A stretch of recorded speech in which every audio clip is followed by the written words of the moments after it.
Everyone, welcome to Hardpoints, the podcast about energy security and the startup economy, how they intersect to shape the world around you. We unpack the real dynamics behind the headlines, what's changing, what it means, and why it matters to you. Thanks for being here. Neal, how was your weekend? Well, the Razorbacks won the SEC championship, so it started off Always awesome. right with the world.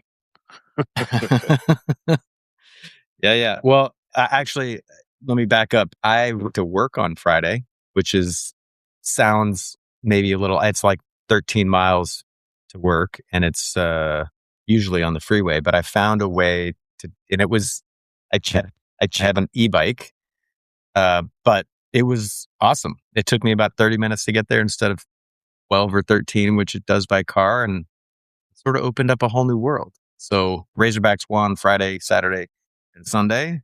So, can't complain. Yeah, what more does a guy need in life? Okay. Well, for me, I got to work a jackhammer this weekend. The honeydew list grew to involving like redoing the entire backyard, and so there's the previous owner built like this kind of Y of concrete. There used to be like an up and down duplex, and so in order for the side yard to be able to access the detached garage, etc. So we had like a small backyard that was broken up into even three smaller pieces by this unnecessary amount of sidewalk. So I got to pick up a jackhammer from Home Depot and ran it for 4 hours. I'm still feeling it in my back a little bit. Those things the vibrations are not as bad as you'd think. It's actually just the hauling the weight around and having to be a little bit precise with that the whole time. That's the bigger issue, is just that. So, but you got to operate a power tool for many hours. Oh yeah, no, my man card got well punched, right? There's that, and even. And did you have spousal permission this time spent with said power tool? Did I have what? Spousal permission? Oh yeah, no, like she wanted that thing gone for years, so she was quite happy for me to do it. But yeah, I'm asking because one of the probably biggest fights I've ever been in with my wife is a result of power washing. That's where I went out there for like what should have been probably like generously like a 30-minute power wash, and I was out there for like 3 hours because power washing's very satisfying. You just keep going and going and going, and I had my headphones on and I was good to go. But what I forgot was that we had 2 little kids inside, and it's like, what is he doing out? And like 3 hours later, she walked out like so mad. I was like, what? I'm like, making the house look better. She was not having it. She was just really, yeah. She just wanted help with the kids. So that didn't go well. I get it. But like, if you had spent 3 hours like cleaning toilets, like, would she have been so upset? No, like you were in your zone. Sometimes dads get a little break too, right? Yeah. No. It was a lesson for me in. I should have been more like aware of. She didn't care so much about the sidewalks being clean. She wanted more help with like baby formula or whatever the hell I was supposed to be doing. Yeah, there's that. Oh well. Anyways, sidewalks are gone. Back's a little sore. But I got to operate a jackhammer, so I can check that bucket list item off. All right, let's see if we can bring into the next part of the conversation. So, you ready to dive in? Yeah, jackhammer away. All right, so we've seen this movie before: oil embargoes, consequences, and who is actually winning. So I'm going to take you back a few years on a history lesson for just a heartbeat. You may remember, at least from the history books, in 1940, Iran bombed Pearl Harbor. What most people don't remember from that is that it was the result of an oil embargo that the U.S. had put on Japan. And in many ways, we sort of pushed them in. So 85 years later, we're kind of running the same play, or maybe it seems that we are, cutting off Iran's oil to China and seizing Venezuela's oil, and China buys up a lot of oil. It did. And this week, lifting sanctions on Russian oil to keep prices down while Russia uses those same petrodollars to bomb Ukraine. Today, we're going to talk about hidden geometry of oil, war, and unintended consequences. So to continue that history lesson, because I don't think enough people know about the attack in Pearl Harbor, the thing that pulled the United States into World War II, was actually triggered in large part by that oil embargo. So, Mike, do you want to take us through a bit of that? Yeah, sure. So, turn on the time machine, go back into the mists of time, like an aircraft carrier, to the final countdown. Uh, if you get that reference, you're old. Get your prostate checked. So what I was going to say is that uh, yeah. So Japan was expansionist. It was this is the imperial period for Japan. It was expanding into China and throughout Southeast Asia. And a big part of that is because Japan is an island nation, and it didn't have its own resources. Very specifically, its resources around oil. And so the major producer of oil then, as it is now, was the United States. And so we were allowing oil to go to Japan, but the U.S. decided, nope, we're done with that. We aren't going to be supporting empire as part of this.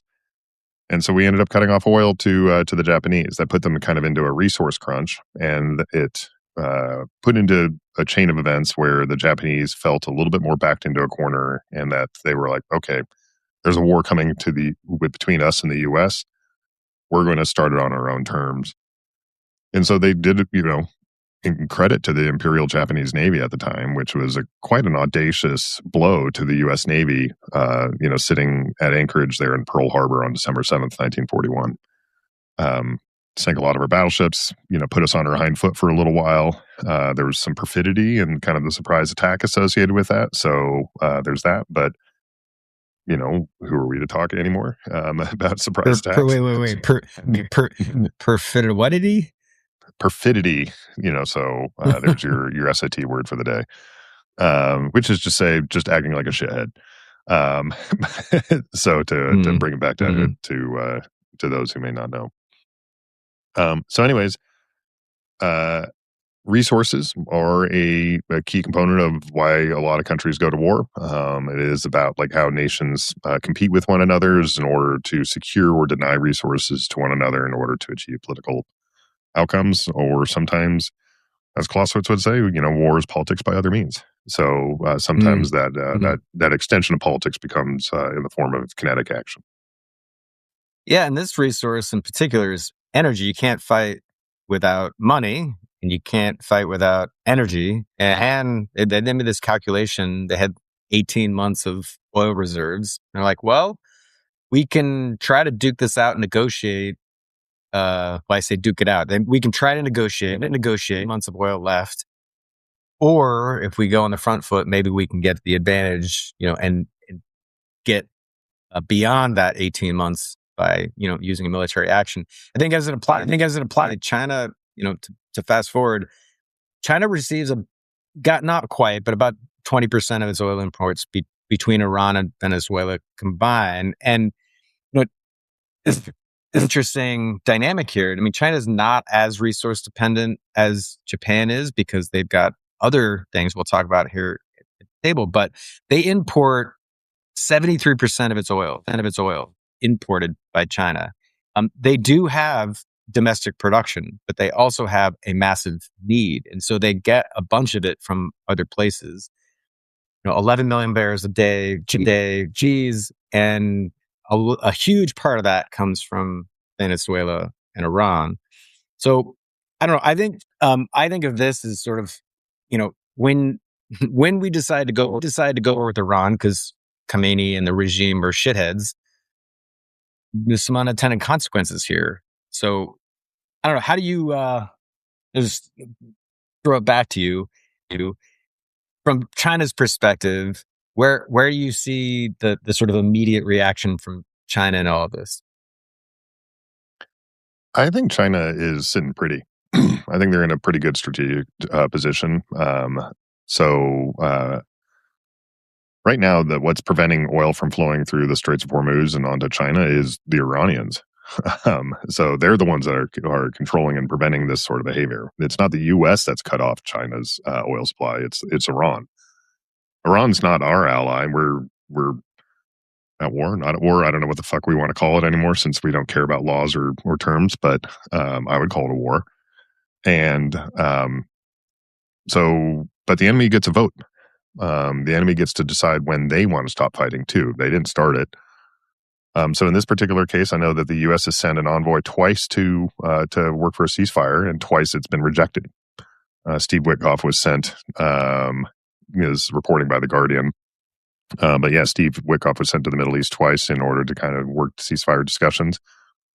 And then, yeah, Iran's leadership believes that they are not losing ground in the current war dynamics and views President Trump as politically burdened.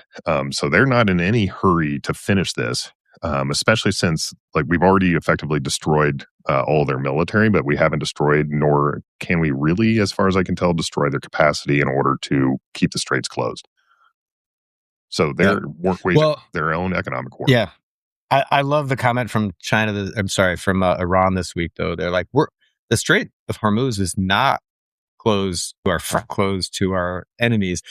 I will say, though, that the tankers who would be considered not enemies are not going, because I think they are smart enough to realize that one can't really tell the difference between the good ships and the bad ships, so to speak. But I don't know. The key difference here is that China isn't panicking, and in part because of the Iran. So, for example, the electric vehicles have become a huge part of how China has reduced its reliance on fossil fuels. So, not to say that this isn't a huge impact. I mean, China gets, we said 20% between Iran and Venezuela. They get about half of their oil from the Middle East generally. Of that big chunk of that 11 million barrels a day, half of it comes from the Middle East.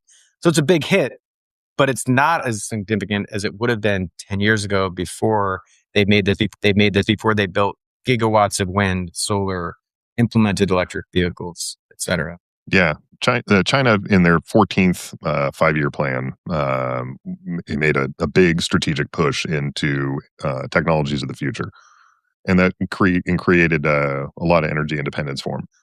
EVs, renewables, solar, specifically, that was what was the main focus of their 14th plan. They're in the process of putting together the 15th 5-year plan right now. And so the language associated with that is independence. It's self-reliance. It's about the ability for China to take care of its own. And so they have put themselves in a very good strategic position because, as we've talked about before, when you expand use of renewables and solar, you're essentially creating free electricity thereafter for years and years and years. And then as you expand the development of the capacity of that, every gigawatt of installed capacity gets cheaper and cheaper. So not only is it's free once it's installed, it's getting cheaper to install as it's moving forward. So they're in a really great position for that. They also have a 4-month, or probably closer to 3 months now, strategic petroleum reserve. And so my guess is that this is going to go on. They're going to pull the leash on Iran in about 2 months, 2.5 months is kind of my guess.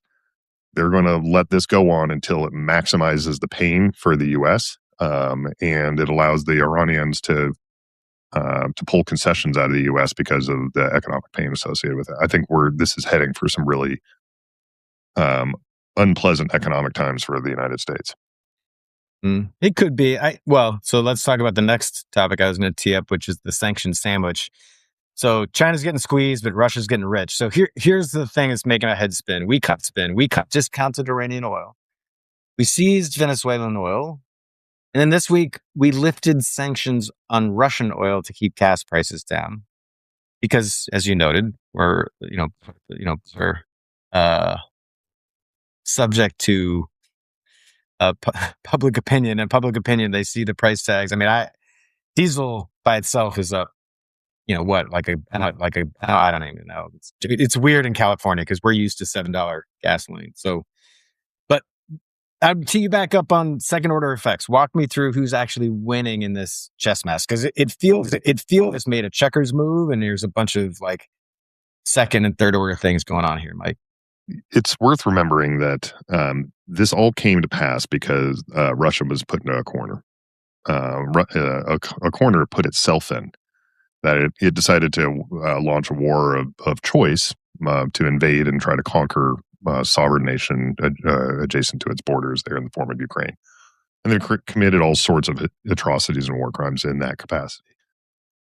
But because of that, they lost the ability. They were tied up there. Thank God for the Ukrainian heroes that have been doing, frankly, God's work in defending their homeland. But also, it means that Russia can't act the jackass everywhere else.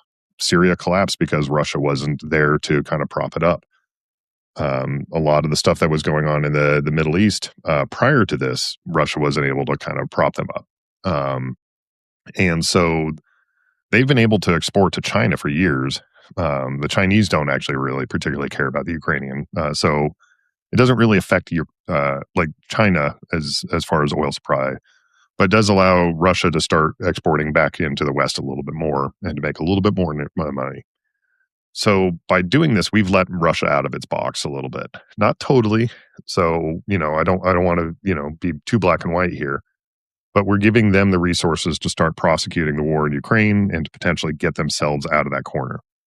And so I don't think we are going to prop up the Ukrainians anymore. I hope that Europe does, but that's kind of like the big thing that I'm looking at here. We have it's a strategic blunder. It's essentially we created our own war in Ukraine for ourselves, which is that we've put ourselves now into a little bit of a box. And I think the people that win out of this are the Chinese. Mm.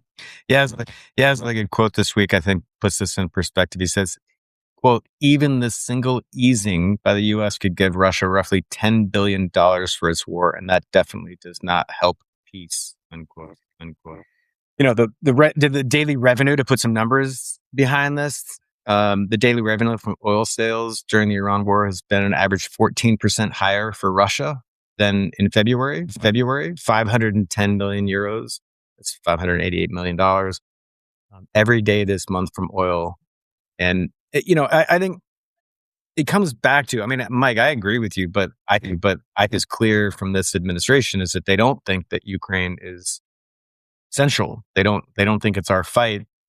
And I continue to come back to me, it's just the domino, will cause everything else to fall apart for this everything else being the sort of world order that has kept peace and prosperity. Ukraine falls, it sort of opens the door for other things to fall apart too. Yeah, I think there's further effects that you can kind of expect from this, right? So let's not just talk about Russia and Ukraine. Let's also talk about Israel. I think this has effectively killed the two-state solution option in Israel. Like they're between Israel, essentially carpet bombing, the Gaza, the citizens of Gaza associated with that. They put them all kind of into a corner there. There's no counterbalance to that now.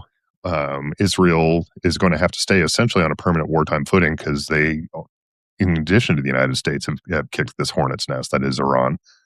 Now, it helped them in kind of the short term because they got to mow the lawn, to remove some of Iran's, capacity there. But Iran is absolutely going to try to work with Palestinians that are enraged by their treatment. This is only, in my opinion, going to cause the death of more Israeli citizens and more Gazans, more Palestinians associated with this. The world, I think, is going to probably retreat a little bit from supporting Israel. Public opinion has switched on them pretty heavily since October 7th. Yeah, massively. Yeah. And so, I had a professor at the Naval Academy who said, Israel is three things that can really only be two, and it has to choose. Maintain its current borders, remain democratic, and remain Jewish. And so the only way it could trade off that is in the two-state solution, give some space to the Palestinians in order to be able to be a free and independent state. I think they've gotten rid of that. So now they're going to be inside of the borders of Israel, and Israel's going to have them essentially you're going to have a hostile internal power. They're going to have to figure out either how to kill them all. Which I hope they don't do, because that's just such a fucking horror, especially from, the nation that was supposed to be there, was created as a response to genocide. So hopefully they don't do something like that. So then they're going to have to figure out, okay, do we keep them in this permanent underclass state where we subject them to violence and create more of the terms for them to be, you know, uh, maliciously used by outside actors like Iran? Probably. Or are we going to internalize them in and remove the Jewishness of Israel and start giving these people actual political rights? So I think like Israel's the two-state solutions is permanently and completely dead. And so that's a second order effect of this as well. Like it was on life support, but I think it is dead as it comes. DOA.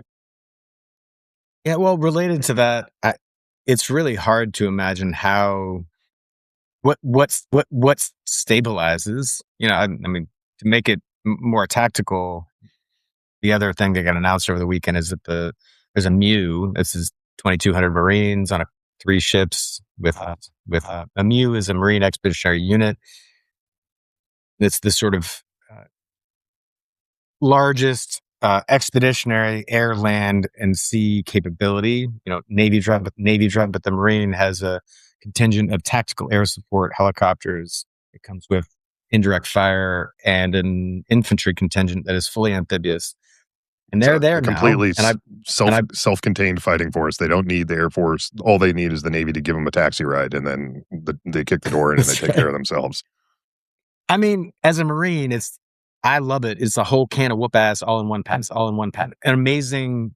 They train together to fight together. They go on these long deployments and they project power where we need it. I got a bunch of questions from buddies over the weekend. Like, hey, what the hell is the Marine Corps gonna do? Here's my take. None of us really know. Well, I guess if you're on Signal, probably do, because probably got a text SecDef. But outside of that, Sec War, Sec War, Secretary of Poland. I apologize. It's hard, old habits. Anyway, I don't see that MEU going in on its own. I think it's a QRF, but what it does probably pretend is that we're likely to spend special operating forces into the region. It could be doubles, whatever, to go grab people, to go grab high value assets. This is this sort of boots on the ground that seems more palatable than a full scale invasion. But I go back to my question is how does this stabilize? Where do we get to a place we're in a better security position than we were 3 weeks ago? The regime's going to be intact. I'll add one other thing, and then I gave a talk at UC Berkeley on Thursday, and I met one of the students was there, and that I was a Marine, spent time in Iraq, came up. So this Iranian student came up to me after, just sort of like, what do you think? And we kind of talked back and forth a little bit. I asked him more questions than he asked me. I was sort of like, hey, so what do you think is going to happen? He's like, look, it's that thousands of Iranians, 80% of the country opposes the regime, but the people who support the regime, they're the ones with the guns. And so if you think that me and my family in the streets, we're not, because we're just going to get shot. It's one person's opinion, take it for what it is, but his is an Iranian who's been here for 3 years, I think he said. And his opinion is like his family's just hunkers. There's no protesting at this point when the regime is on its last, it's just fighting for its existence. So he was pretty well convinced going to stay in place unless the U.S. physically removes them, which we seem unwilling to do. Anyway, all of that, my question is how do we end up in a better security position a month from now? A better security position than we are now, or a better security position than we were a month ago? A month ago. Before we decided on to go in, where does this settle out, and how do we end up in a better security position? I think we will be in a better security position almost by default from a short-term perspective, which is we have severely weakened the Iranian regime's capacity to make war. I think that's like a default. I also think there is no position that is the medium to long term we lose, and I don't think that there's much we can do to avoid that at this point. Um, they're not going to reopen those straits until we come to the negotiating table with something we're willing to trade, or until they get jerked on the leash by the Chinese. I don't see them doing that. If we had, it was a really high risk gamble that we made, and we fucked it up in day one by killing the opposition leaders, as well as Khomeini. And the president said as much. So that's where we're at. It was a high risk gamble that failed. And I think that's just where we're going to be. I don't think that there's any possible way that we can do that. The Mew might move in, and there's been some talk about taking Karg Island, which is where a bunch of the oil infrastructure runs. I think that would be a tactical disaster as well, because essentially you're putting 2,500 Marines into a position where they can't advance and they can't because it's an island. So they can't defend themselves. They're in a purely defensive position associated with that. We would have to expend even more resources defending that position. The reason we want to do that is for the oil infrastructure. And we want to preserve the Iranian regime's capacity to pump oil, because that's, what's going to keep the economic engine running. And the Israelis are not interested in that. They would bomb the whole thing flat if they could, because that's what their vision is to completely weaken it. You're not going to have an uprising, because not only did we kill the leaders, but there wasn't there wasn't a lot of drive for it. And when you bomb civilians, especially when you kill like 160 of their kids, they tend to not want to align with you. So right or wrong, and I'm not saying that was intentional, but like it does catalyze public opinion when you go like, should I go risk my life for these allies that are giving us the opportunity to be a free people? Wait, they just killed 160 fucking little girls. Pardon me again for the F-bomb, because like those girls deserve better. But like, no, I'm not going to put my ass on the line for those people. So I just don't see any way out of this than with us at the negotiating table losing. We're going to have to trade something away, or the other thing to think about here is because they've been under sanctions for so many years, the Iranians don't give a goddamn about like international trade. Like they've got their partners that they can trade with, and they know that, and they've been under that restriction, and that's all they care about. That's all they care about. If the entire world economy collapses, they don't care, but we do, because 70% of the value of public equities on the planet is in U.S. equities. And so if the world economy collapses, that hits us particularly hard. And to bring it back to like, where does this stabilize out? I think the answer there lies in this China, Russia, US, Venezuelan oil. Like it is about what are the US interests? And, we have had an interest in the world order, in open sea lane, in the free flow of energy. All of that's less clear, that we're, not defending Ukraine as much as one would if you world order, and that you're willing to topple Venezuela and try to topple Iran means you're not interested in that. But ultimately, like China and Russia will get a set where we ultimately land up. I don't know where that goes, but I think you got to keep an eye on that space to answer that question. Yeah, I mean, the U.S. was a global hegemony, right? Some would say imperial.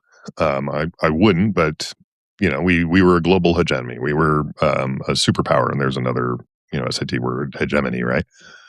And the whole world order worked for us. It was a world order that we created after the cataclysm of World War II, and it worked for us.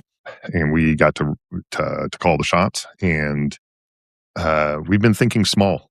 And so we've been, flailing about a little bit, but we are hastening the multipolar world, where China will have its sphere of influence, Russia and Iran will have their sphere of influence in the U.S. we're trying to kind of retreat to kind of more of a Monroe doctrine, but like a more bellicose Monroe doctrine where we'll do whatever the fuck we want in the Western Hemisphere rather than just in a kind of a protection of democracies and fledgling democracies.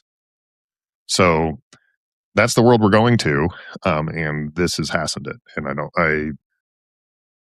I would be, God, I would love to be so wrong on this. I would love to be so massively wrong, but I think am you pretty and dim. Fareed, I think you and Fareed Zakaria agree on this. So Fareed has, he's sort of the alpha nerd on foreign. My perspective, I consider myself a foreign policy nerd. He's got his Sunday morning show. I watch it pretty religiously. He's got a Washington Post column. His column this week was on the British about 200 years ago were the global imperial power, the global hegemon, and they were in Iraq and other parts of the world trying to quell uprisings and maintain their global influence. And they took their eye off the ball. The balls totally kicked their ass. And he draws a parallel between that and the United States fucking around in Iran and Venezuela and other places in Afghanistan, everything over the last 25 years. And China is quietly doing the same thing the US did to the UK 200 years ago, 150 years ago. Building capacity, building a sphere of influence and kicking their ass on the topics that matter, which is a functioning capacity rather than spending $1 trillion on a war that doesn't accomplish anything. Yeah. I mean, that I don't want to give the Chinese too much credit here. Like, they've got their own problems. They have a demographic collapse that's kind of underway, which is going to give them problems. They're having to transition to a consumer-based economy rather than just a pure manufacturing and export economy. They're not blameless or faultless, but they are making fewer mistakes than we are. And to a certain extent, like if you're in a rivalry, like sometimes that's how you win, which is just by making fewer mistakes. The bar has become making fewer mistakes. Well, I mean, like I wouldn't even say that's the bar. Like you play a football game, oftentimes the team that has fewer penalties wins. Right? It's the same idea. Make fewer mistakes than your opponent. You're playing a cleaner, better, more fundamental game. You're going to win. The same thing happens kind of on the global stage here, and they're just making fewer stupid mistakes. And when they do make mistakes, they're more an unintended consequence of something being kind of made for the right decision rather than and just not necessarily having the right foresight. But in the U.S., plenty of people had the foresight to know that this was not the right thing to do. As far as I can tell, the entire military chain of command was recommending against this. The vice president of the United States, like, love him or hate him, most of the Trump cabinet didn't want to do this. It was really just limited to Stephen Miller, Donald Trump, and effectively Benjamin Netanyahu. And they were like, fuck it, let's go.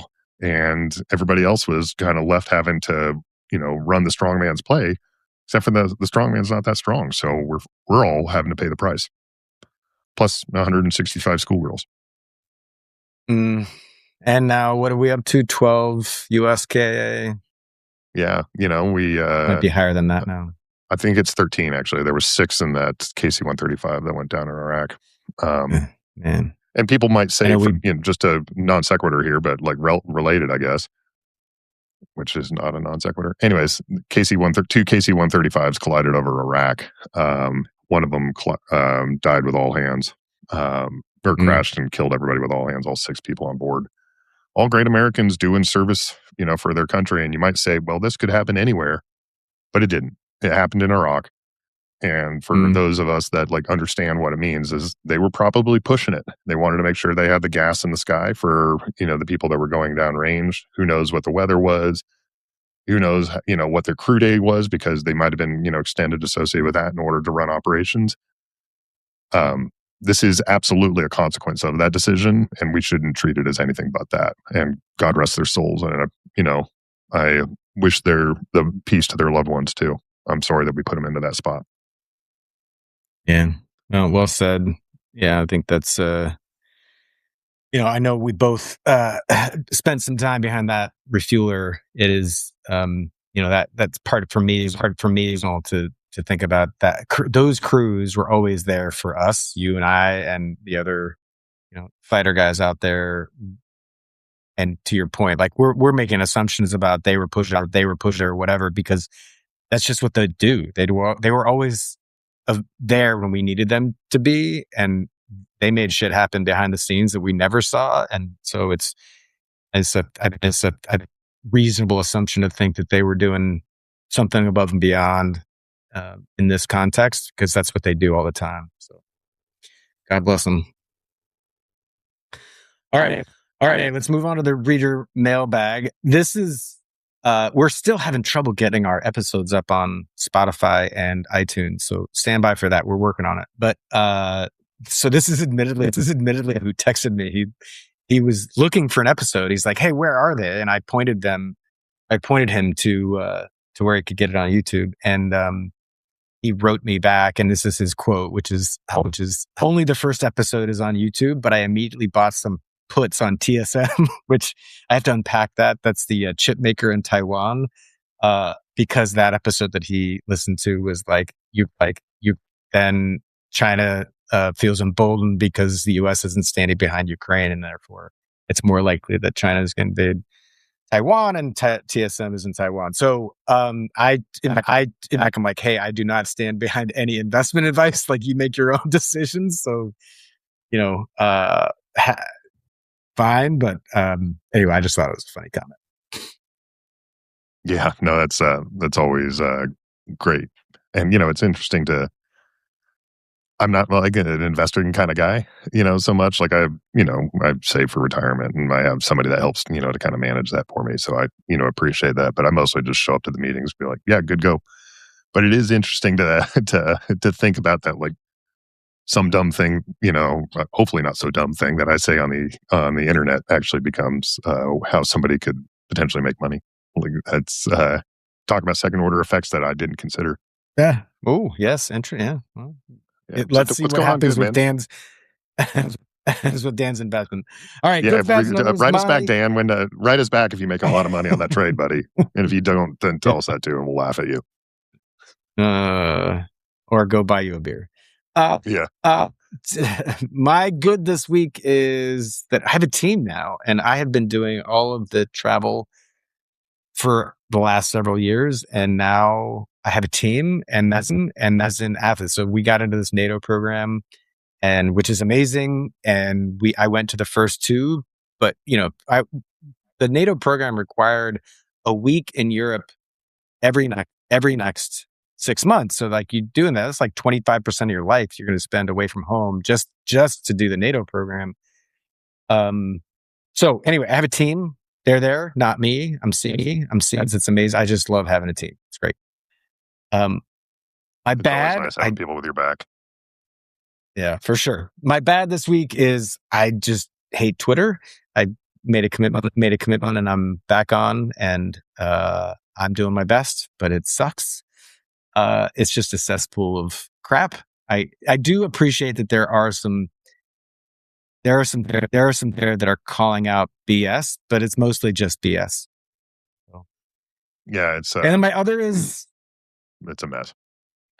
It used to be so beautiful too. Like it really was like a kind of the it was like the modern salon where people exchanged ideas. And it was great. And now it's not. And like the juxtaposition of what it was to what it is now it makes it even more disappointing than, if it had always been a cesspool, fine. I guess people want to go swim in shit, they can do that. But like, it wasn't that. It used to be something great. I'm trying. I actually had a buddy say it's the only place I can get, raw information. So I'm like, I'm trying to find my way to those places. Trying to keep an open mind. I haven't found it yet. We'll keep trying. Anyway, my other is March Madness. It's just a great time of year. Lots of basketball. It starts Thursday. Let's go. Okay. Yeah, go Razorbacks, right? Yeah, that's right. And so for me, sports related, my good is that the U.S. beat the Dominican Republic in the World Baseball Classic. So if you're not familiar, every few years they have kind of like a little mini World Cup Olympics sort of thing where teams of baseball players from all over the world get together and they wear their country's flag. Last time it was Japan that won it, which was pretty cool. Obviously, on the back of like some of the Japanese stars that are now in Major League Baseball. Um, but all the excitement this one has been around the Dominican Republic just playing a really fun brand of baseball. People are super excited about it, and it's been good to watch. And they're just jacked. It's such a fun lineup of people. And the U.S. actually did pretty well in pool play, but barely made it out of that because they kind of took their eye off the ball in their last game against Italy, and Italy had a surprise win associated with the United States there. But thankfully, they made it out of pool play. So anyway, so the two heavyweights were the U.S. versus Dominican Republic. The U.S. team has one of my favorite baseball players, Gunnar Henderson, who's the shortstop for the Baltimore Orioles. But he wasn't getting a whole lot of playing time.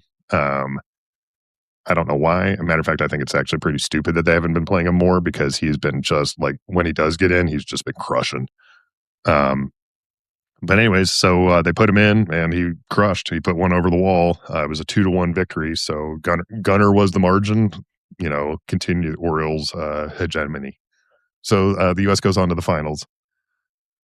For me, my bad is my back, and man, it is sore. I'm effectively an old man. Hauling around that jackhammer was it was kind of fun. It was man card, but man, I have to loosen up a little bit as I get moving. So just a little reminder to not let the old man in, but sometimes he kind of kicks the door down.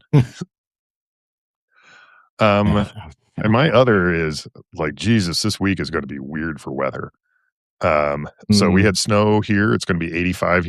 We had snow yesterday. It's going to be 85 tomorrow, which is just bananas. Somewhere in the U.S. right this week, we are going to have a heat dome where temperatures are going to be 30 to 35 degrees above normal. We're also going to have a blizzard and an atmospheric river. All those things are happening at the same time. So my other is not that let's watch the weather because like I'm a weather nerd, which I am, but just like to see how Americans respond to like the smack you in the face examples of climate change. Like how much more fucking obvious does it need to get for people? We'll see. Watch the weather. Watch the weather and stop telling me that the sky's green, or orange or yellow. It's blue. Everybody knows it's blue. Stop being an asshole. So, okay. Sorry. All right. That's it for this episode of Hardpoints. Thanks for listening, for being part of the conversation around energy, national security, and the startup economy. If you have a question or a comment about today's show, please send us an email and we just might feature it on a future episode. And if it's trading advice, don't look for us. Our email is hardpoints.show@gmail.com. Again, that's hardpoints with an s.show@gmail.com. In addition, make sure to follow us wherever you get your podcast, share it on social media, or send it to someone who'd appreciate it. If we, of course, get this onto all those podcast channels, that's even better. Thanks again for joining us. Hardpoints is brought to you by the Valor Media Network. We're going to see you next week.